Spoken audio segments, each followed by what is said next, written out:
Coming up on the Pioneer Sideline, season finale. The soccer teams wind down their seasons at home. The results from the weekend. Last chance at first. The volleyball team with a chance to claim first place in the division, but a loss clinches the title for another team. And ghosts and goblins are scary, but so are injuries. But which one is the toughest to recover from? We'll debate. We promise no tricks, just treats and maybe a tacky costume or two.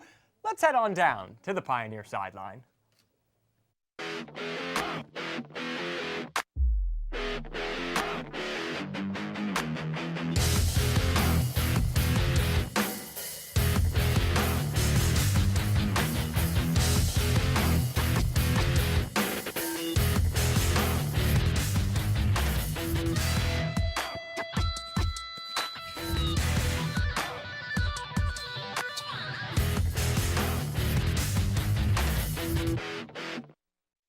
It was the talk of campus Friday night, with some saying the gym was never louder. The end was thrilling, but the result disappointing.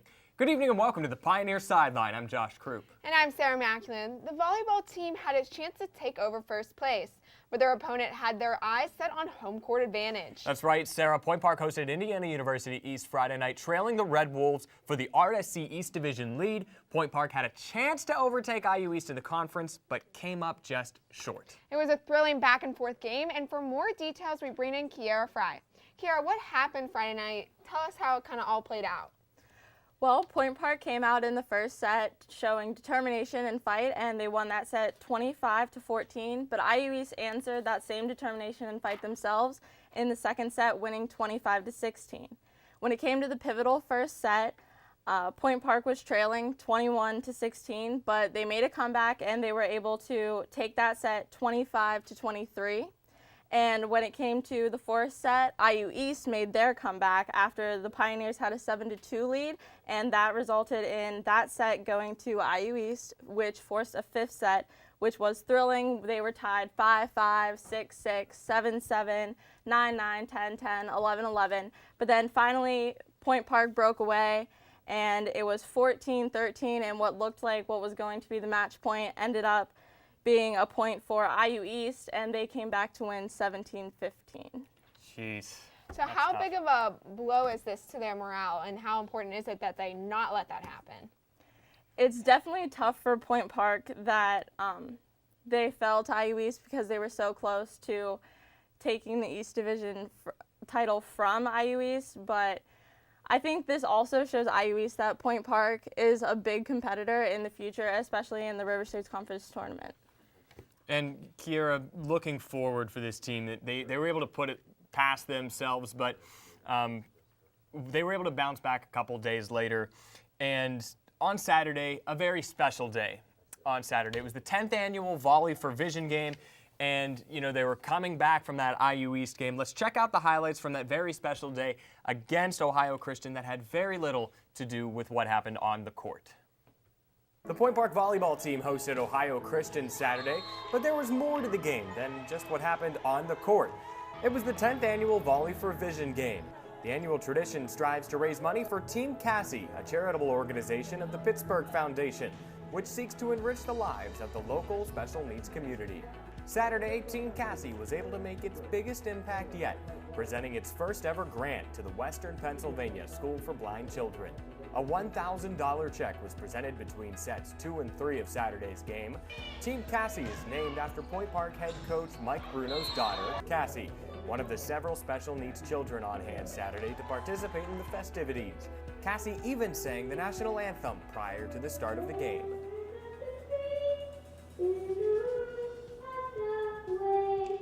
Here's Coach Bruno on why the foundation chose the Western Pennsylvania School for Blind Children for its first grant. And that's where the whole journey started for our family. Cassie went there at the age of 3 up until kindergarten, so it's really gratifying that our first grant is to the School for the Blind because they really helped us through a tough time as a special needs family. A new addition to the Volley for Vision game this year was a free volleyball clinic conducted by Point Park players on the court afterwards. To put the icing on the cake, Point Park won the match against Ohio Christian Saturday, 3-1. Point Park returns home Tuesday night at 7 for senior night against the Carlos Celtics. Thanks, Josh. Now, Kiara, this was certainly a special day, both for the community and for the volleyball team. How meaningful is it for these players to work so closely together and give back to the community like they did?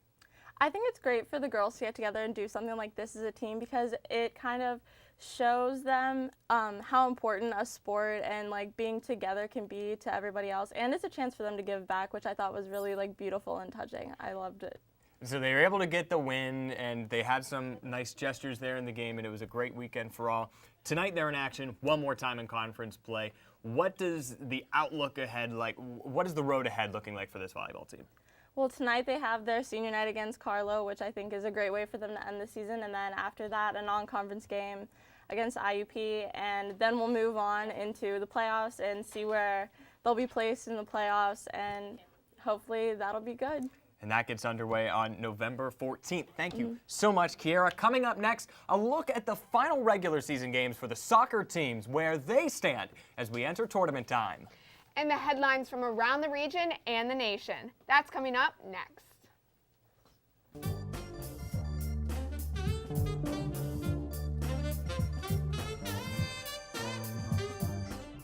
T. Why should you watch and focus? Because, why not? Turn. Why should you watch and focus? Because I produce it. Welcome to In Focus. Hello. This is so we don't run out of time. Put up a goal just Right. because it. And a little bit closer, please. Let me bring this in. Yeah, I wanted to do a game. So game time. All right, game over. Yay. Oh wow. Did we get that? Darius, why are you watching focus? Because In Focus is great. Chris! Game time! Game time! It's not game time. It's a promo.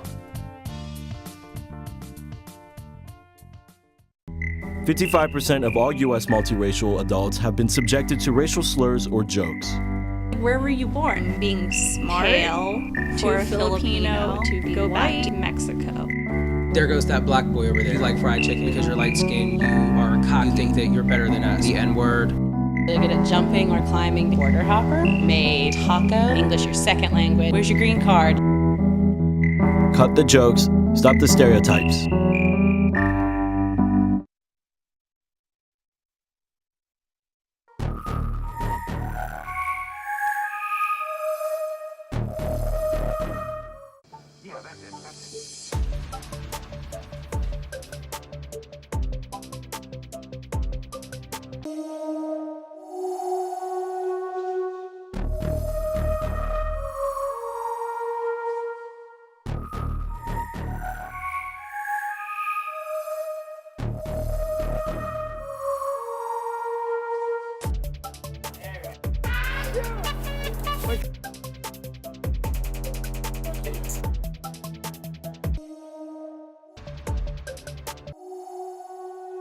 Figure out her killer and solve her own.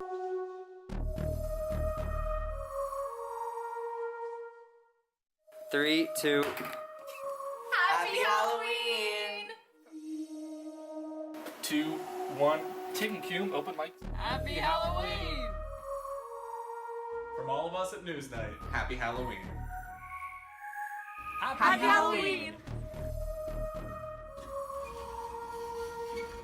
Merry Christmas. Nick, it's Halloween. Happy Halloween! You missed that whole first part. From us at Samir, happy Halloween. Happy Halloween, guys. Nice mask, Nicole. Thanks, you too. Don't worry about it. You called. Clever.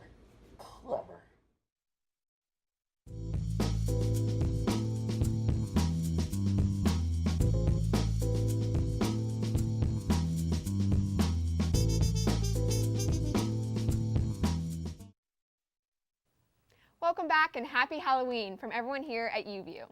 The men's soccer team was coming off a pair of tough losses against some of the conference's toughest teams last weekend. Yes, Sarah, but their spirits weren't dampered. If anything, they were lifted. Point Park lost to West Virginia Tech and Rio Grande last weekend to set up this weekend's regular season finale against Carlo at Highmark Stadium. Things went according to plan against Carlo, with Point Park coming out on top with a 5-1 win on its senior day. For more on Saturday's contest, we bring in Taylor Spirito. Taylor, a good day for Point Park overall against Carlo. How important is it to get that win going into conference play, and where kind of is their morale right now and their confidence level? Oh, it's definitely a huge confidence booster coming off of those really tough losses, like you said, against West Virginia Tech and against Rio Grande. Carlo wasn't exactly a tough opponent to beat. I mean, right now with the loss against us, they are 0-15, 0-8-1 in conference play. So it's really going to boost their morale knowing that they, tied that game, or they came off of that game winning when it was tied with, I think they tied it with 33 seconds within the first goal. So that's going to be a huge morale booster for them, and I think they're going to do really well. Now, so the season's over. We're looking into the River States Conference tournament this upcoming weekend. So what expectations do you have for the men's soccer team? I think they're going to do exceptionally well after, they know what loss tastes like against West Virginia Tech and Rio Grande, and those are going to be some of their, opponents.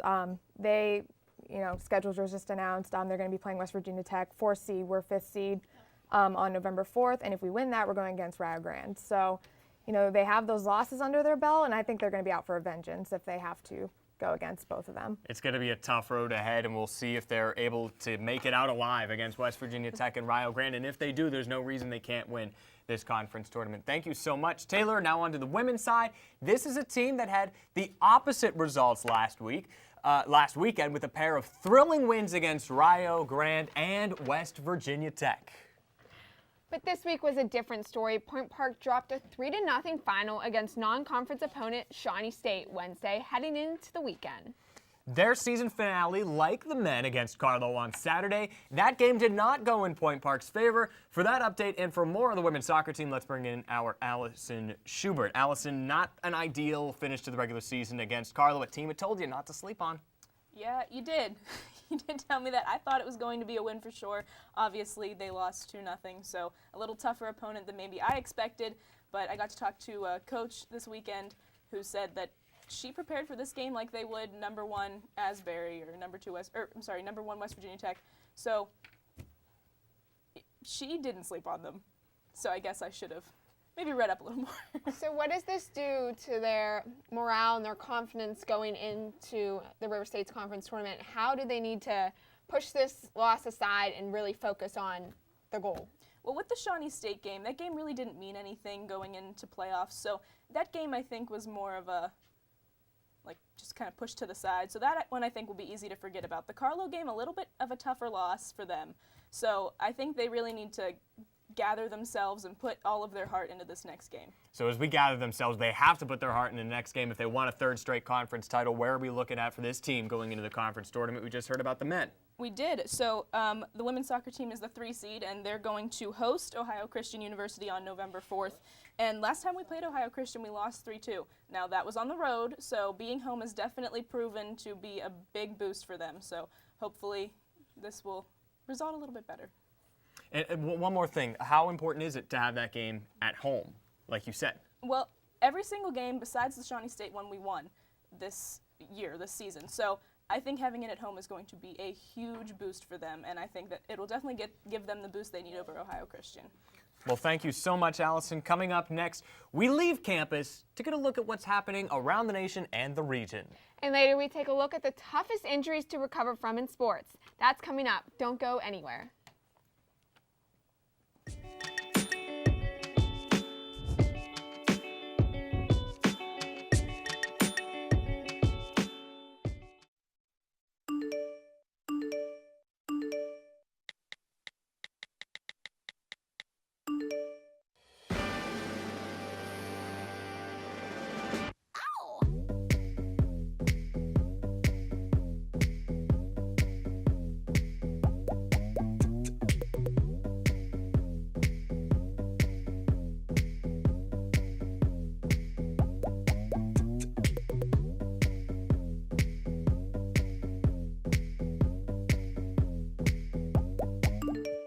I was you, I'd wanna be me too. I'd wanna be me too. I'd wanna be me too. If I was you, I'd wanna be me too. I'd wanna be me too. I'd wanna be me too. If I was you, I'd wanna be me too. I'd wanna be me too. Spending just 7 minutes climbing stairs each day cuts your risk of a heart attack in half over 10 years. Sure, elevators are convenient, but you burn twice the number of calories just going upstairs than you do while jogging. Think about how long you spend waiting for elevators. The average person spends the equivalent of 2 years waiting for elevators over the course of their lifetime. Don't let that be you. Save time and increase energy. Next time, take the stairs. I tell these guys all the time to stick to talking sports and not playing sports. Here we go. Ready? Didn't make it.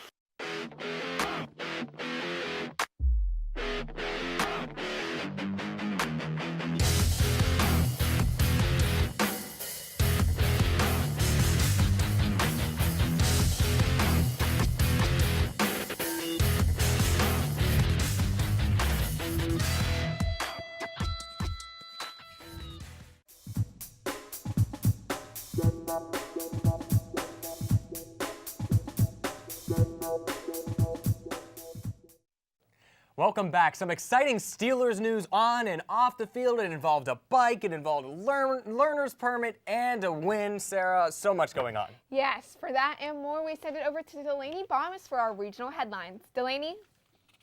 Thanks, Josh and Sarah. The Steelers fought hard against the Detroit Lions this past Sunday to come out with a 20-15 win.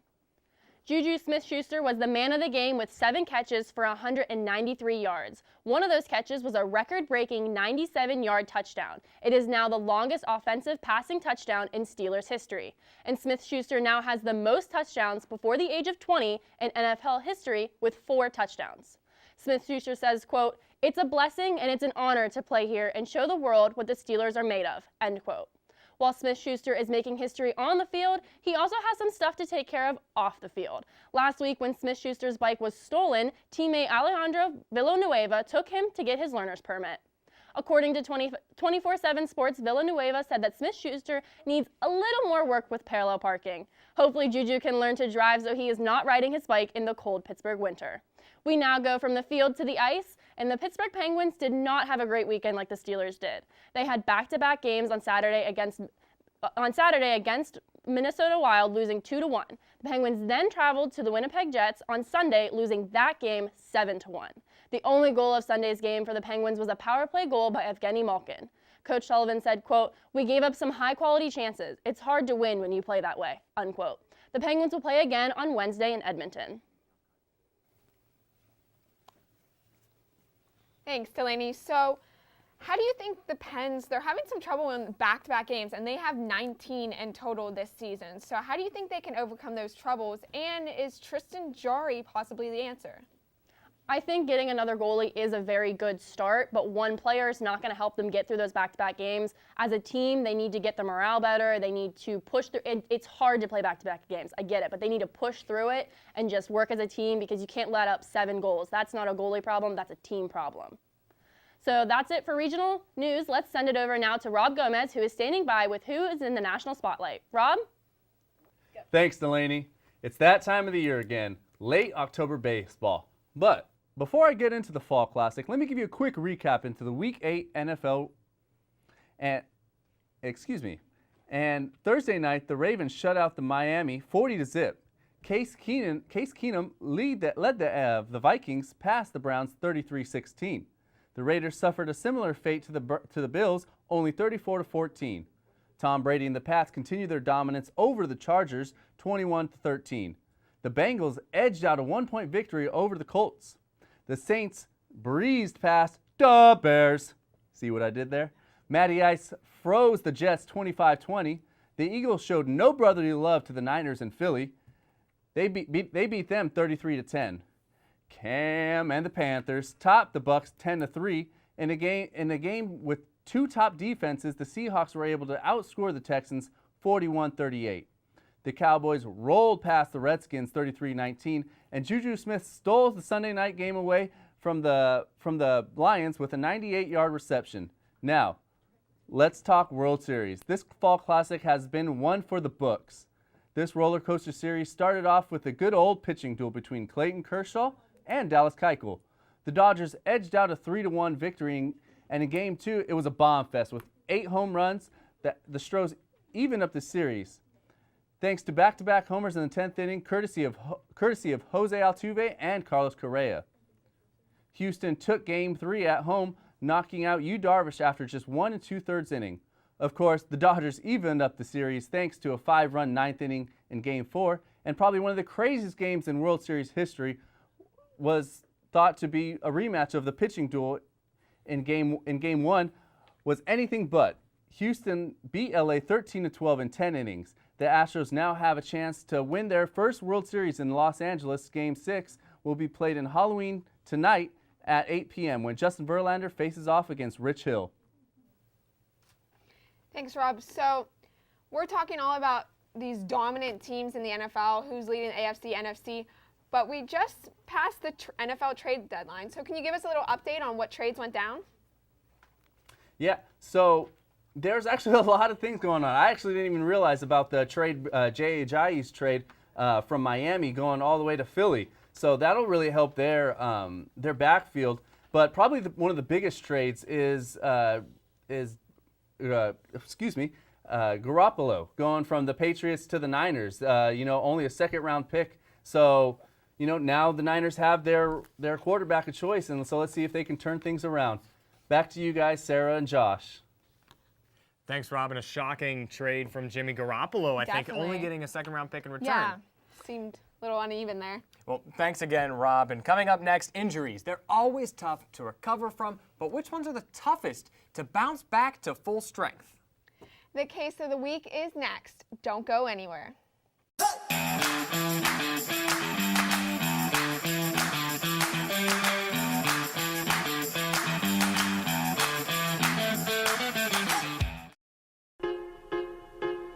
One is the loneliest number that you'll ever do. Two can be as bad as one. It's the loneliest number since the number one.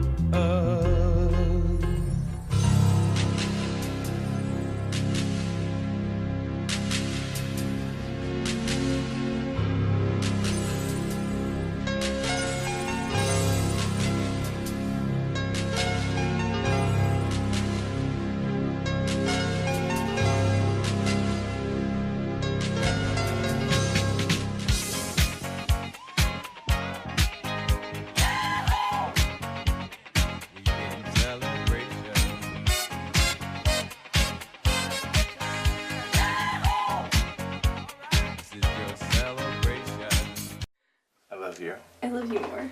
I love you, Mom. Tried, okay? I swear, you can never do anything right. You're such a sorry sack of... Sweetie, tell me this will last forever. Of course, babe. I swear, living with you is like living in a nightmare. Can't even look at your ugly face. I'm sorry. Babe, can we just put this all behind us? All water under the bridge? Good evening and welcome to Newsnight. I'm Josh Troop alongside Jess Paterchak. Defending his decision to kick out 15 Cuban diplomats from the United States. Thanks, Allison. Fitness on Demand has returned to Point Park. Residents fear that Mount Agung will have a repeat of 1963's eruption. Two-star NFL quarterbacks made the headlines this week after wrapping up. Thank you so much for joining us this evening. That's your news tonight. For Nick Tomarello, I'm Alex Grubbs. Have a great night.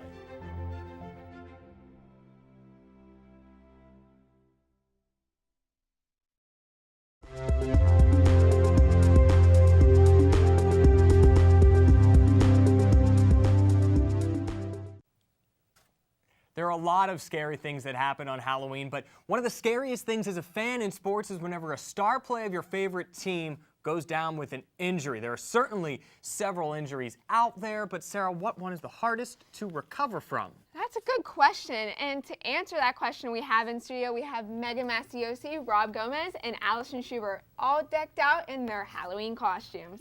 What is the toughest injury to recover from and get back to full strength? We'll start with Megan and go down the line.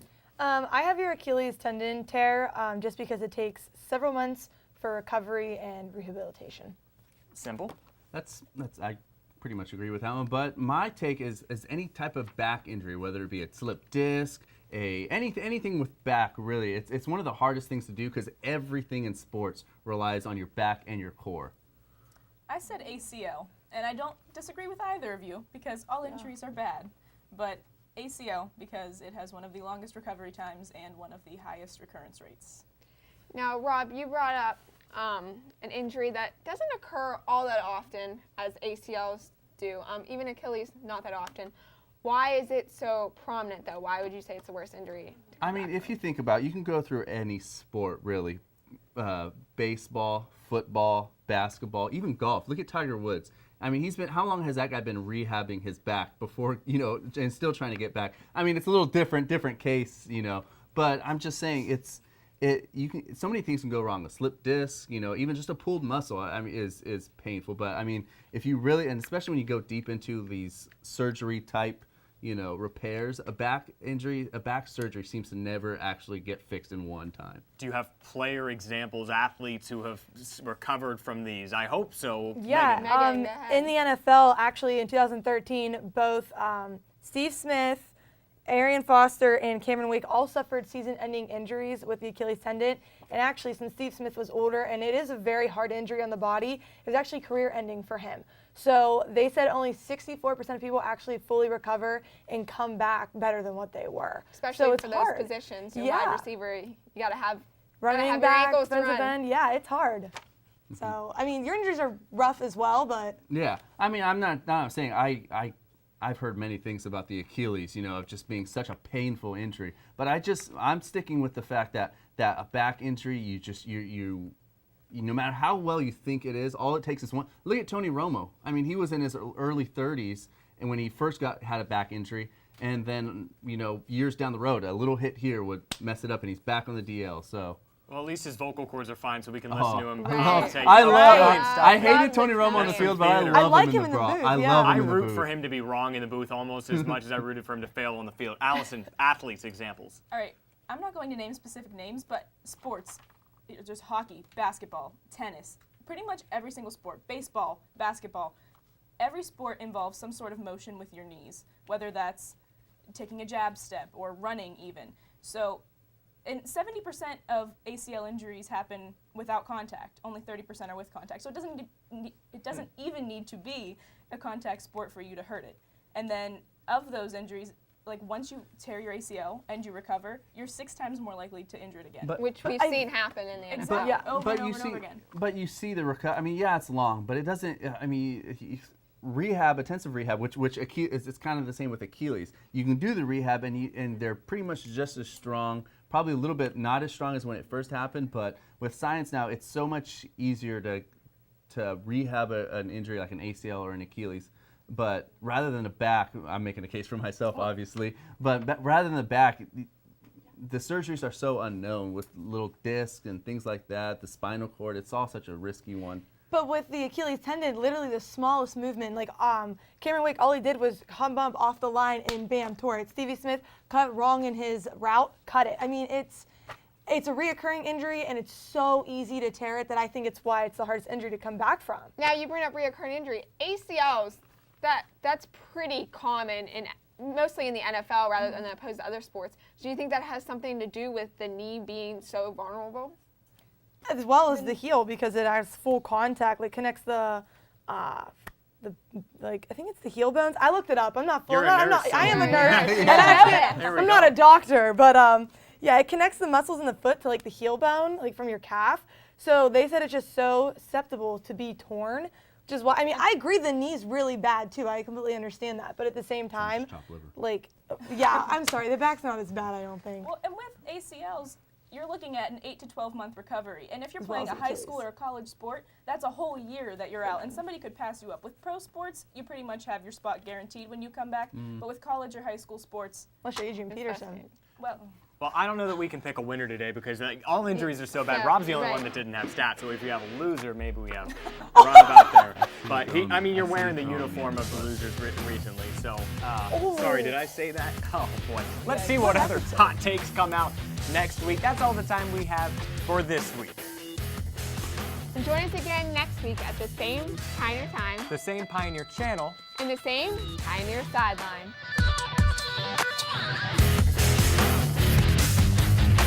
Tonight.